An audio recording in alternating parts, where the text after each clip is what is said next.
میرے محترم بھائی اور بہنوں، حج آدم علیہ السلام سے شروع ہوا ہے۔ عبادات میں کوئی اجتہاد اور عقل نہیں، جیسے اللہ نے کہا ہے ویسے کرنا ہے۔ نماز اپنی عقل سے ہم معلوم نہیں کر سکتے، روزہ ہے، حج ہے۔ عبادات میں جیسے آسمان والے نے بتایا اور جیسے جناب رسول اللہ صلی اللہ علیہ وسلم نے کر کے دکھلایا، بس ہم نے وہ کرنا ہے۔ باقی چیزوں میں معاملات ہیں، زندگی کی باقی ضروریات ہیں، اس میں زمانے کے لحاظ سے سوچ بچار بھی ہے، تبدیلی بھی ہے، اجتہاد بھی ہے۔ عبادت اسے کہتے ہیں جس میں بس جو اللہ نے کہا، جو اس کے نبی نے فرمایا، کر کے دکھایا، ویسے کرنا ہے۔ ہمارے نبی پاک کا میں تھوڑا سا آپ کو مختصر خاکہ حج کا بتا دیتا ہوں۔ جناب رسول اللہ صلی اللہ تعالی علیہ وسلم نے حج کا جب اعلان فرمایا، یہ 10 ہجری، تو اطراف سے قبائل جمع ہوئے، کوئی 12,000 کا مجمع اکٹھا ہو گیا مدینہ میں۔ 25 تاریخ کو بروز ہفتہ آپ نے نماز ظہر سے پہلے غسل فرما کے 2 چادریں احرام کی نیت کے بغیر 2 چادریں باندھ، کرتا بھی اتار دیا، تہمد بھی اتار دیا۔ سحارا ایک بستی ہے جو آج کل مسقط میں آتی، وہاں سے ایک کپڑا آتا تھا، اس کی آپ نے 2 چادریں لی۔ پھر آپ نے ظہر کی نماز کے بعد اپنے پورے قافلے کو لیا، ذوالحلیفہ جس کو آج کل ابیار علی کہتے ہیں، یہاں آپ نے آ کر قیام فرمایا، اور عصر، مغرب، عشاء اور فجر اور ظہر 5 نمازیں آپ نے یہاں ادا فرمائیں۔ آپ گزر رہے تھے کہ جبریل ہے کہ یا رسول اللہ، اللہ فرما رہے ہیں یہ پاک وادی ہے، یہاں آپ قیام فرمائیں۔ ایک رات کے قیام کے بعد صبح آپ نے فجر کی نماز کے بعد غسل فرمایا، خوشبو لگائی، اپنے بالوں کو تیل لگایا، پھر شہد لگایا۔ شہد گوند کا کام دیتا ہے، چونکہ اب ننگے سر جانا تھا تو بال بڑے تھے آپ کے، شانوں تک آئے ہوئے تھے، تو آپ نے ان کو شہد لگا کے نا وہ جوڑ دیا، آپس میں جوڑ دیا۔ اور عائشہ رضی اللہ تعالیٰ نے آپ کو خوشبو لگائی۔ جسم پہ خوشبو لگا سکتے ہیں احرام سے پہلے، احرام کے کپڑے کو نہیں، جسم پہ خوشبو لگا سکتے ہیں احرام کی نیت کرنے سے پہلے۔ بالوں میں، مانگ میں آپ نے خوشبو لگائی۔ پھر اس کے بعد آپ نے ظہر کی نماز ادا فرمائی اور آپ اونٹنی پہ سوار ہوئے اور قبلہ رخ ہو کر آپ نے کہا لبیک حجۃ اللہم لبیک، آپ نے حج کا احرام باندھا۔ تو جبریل آئے کہ یا رسول اللہ، اللہ تعالیٰ فرما رہے ہیں عمرے کو شامل فرمائے۔ وہاں سے آپ چلے، آپ کے ساتھ کوئی 12,000 کا مجمع تھا، اور آپ ملل میں آپ نے قیام فرمایا۔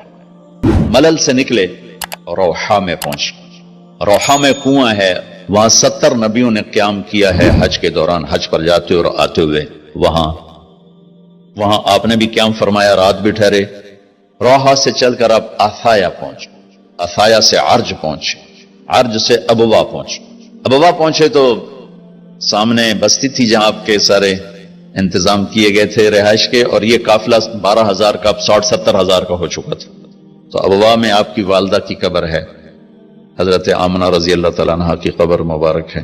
تو آپ سڑک سے یوں ہٹ گئے، اندر پہاڑوں میں چلے گئے۔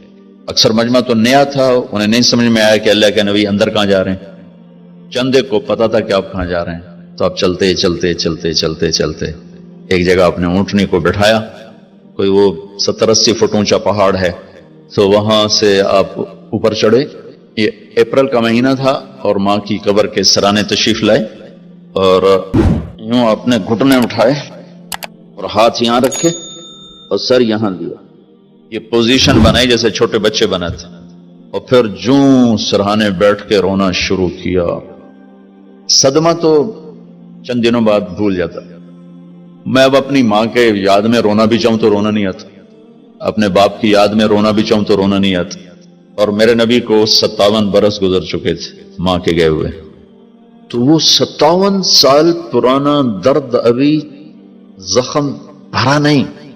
آپ اس پوزیشن میں بیٹھے اور اتنا روئے کہ سارا رواں آپ کا آنکھ بن کے رو رہا تھا، وہ ساری داڑھی آپ کی آنسوں سے تر ہو گئی، اور اپنے آگے جانے سے انکار کر دیا کہ میں آج رات اپنی ماں کے پاس ٹھہروں گا۔ آپ نے رات وہیں گزاری۔ کیا رات تھی! ابواس سے چلے تو آپ عصفان پہنچے۔ عصفان تھے تو آپ نے کہا ابوبکر یہ کون سی جگہ ہے؟ کہا جو عصفان۔ کہا میں دیکھ رہا ہوں ہود اور صالح علیہ السلام گزر رہے ہیں اس وادی سے لبیک کہتے ہوئے حج کو جا رہے ہیں۔ عصفان سے آپ مرہ زہران پہنچے، پھر وہاں سے آپ صرف پہنچے، پھر وہاں سے آپ تنعیم پہنچے۔ تنعیم میں آپ نے احرام کی چادروں کو تبدیل فرمایا، جو 2 چادریں مدینہ میں زیب تن فرمائی تھی، تنعیم اتار کر تو نہیں چاہ اسی کپڑے کی۔ کہ مکہ کے ٹاپ سے آپ انٹر ہوئے اور بیر زی طوا کے کنویں پر آ کر آپ نے قیام فرمایا۔ یہ ہے اتوار کی رات، 25 کو چلے اور 4 کی رات کو، یہ مہینہ 29 کا تھا، تو 4 کی رات کو آپ مکے پہنچ گئے۔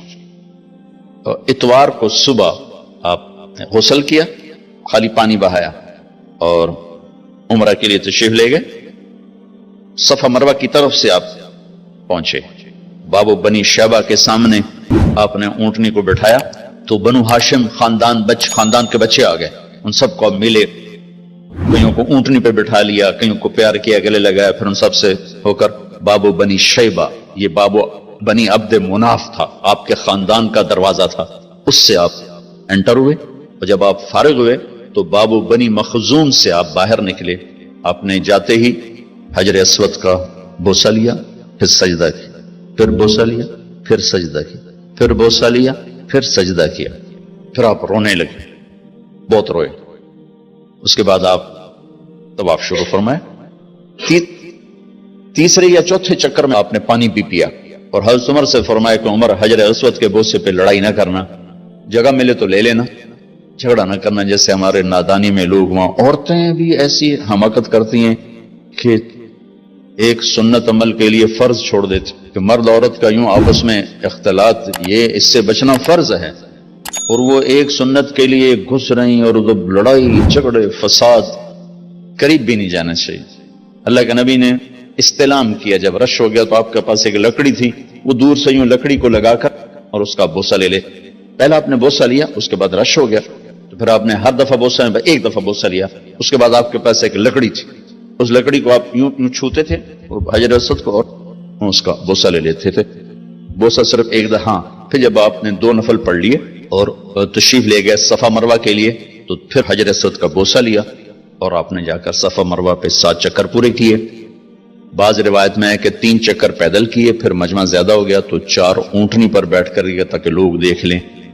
اس کے بعد آپ نے اعلان فرمایا کہ بھئی جن کے پاس قربانی کا جانور نہیں ہے وہ احرام کھول دو۔ تو صحابہ نے کہا یا رسول اللہ آپ کھولیں، تو آپ نے فرمایا کہ میرے پاس قربانی کا جانور ہے، ابو بکر کے پاس، عمر، زبید، طلحہ یہ نہیں کھولیں گے جو کہ ان کے پاس بھی قربانی کا جانور ہے، باقی جن کے پاس نہیں کھول دو۔ تو سب نے کھول دی اور حج افراد بھی تمتع بن گیا، حج قران بھی تمتع بن گیا۔ اب نہیں ہو سکتا، جو نیت کریں گے وہی کرنی پڑے گی، لیکن اللہ کے نبی کا خاص حکم تھا تو سب کا حج تمتع بن گیا۔